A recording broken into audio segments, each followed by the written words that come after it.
ഭബി, എന്തുവാ?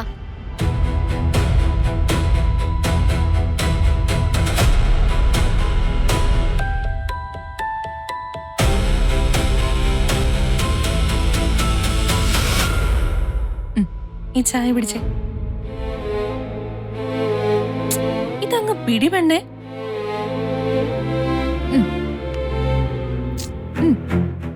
ഇതങ്ങ് കുടിച്ചേ. മൂളിക്കൊണ്ടിരിക്കാതെ കുടിക്കേ.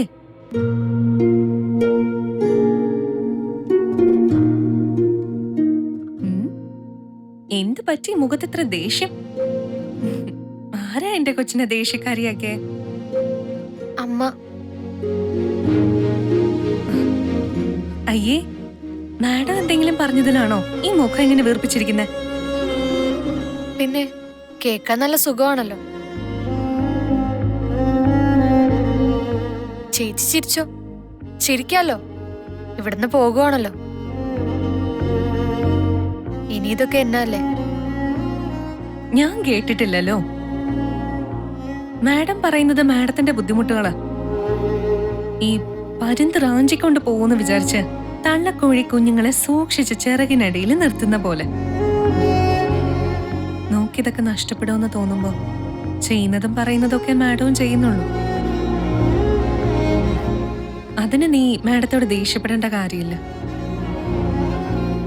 എത്രയൊക്കെ സഹിച്ചിരുന്നാലും ചേച്ചി, ഒരു പരിധി വിട്ടാലേ എനിക്ക് കേട്ടിരിക്കാൻ പറ്റത്തില്ല. അവരെന്തൊക്കെ പറഞ്ഞാലും അവരോട് നമ്മൾ ദേഷ്യപ്പെടാൻ പാടില്ല. അച്ഛനോടും അമ്മയോടും അങ്ങനെ സംസാരിക്കാനേ പാടില്ല. എനിക്ക് അങ്ങനെയൊക്കെ പറയാൻ പറ്റത്തുള്ളൂ.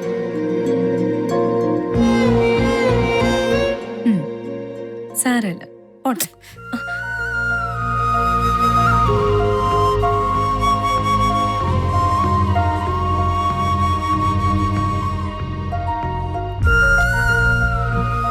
ഭവിതേ,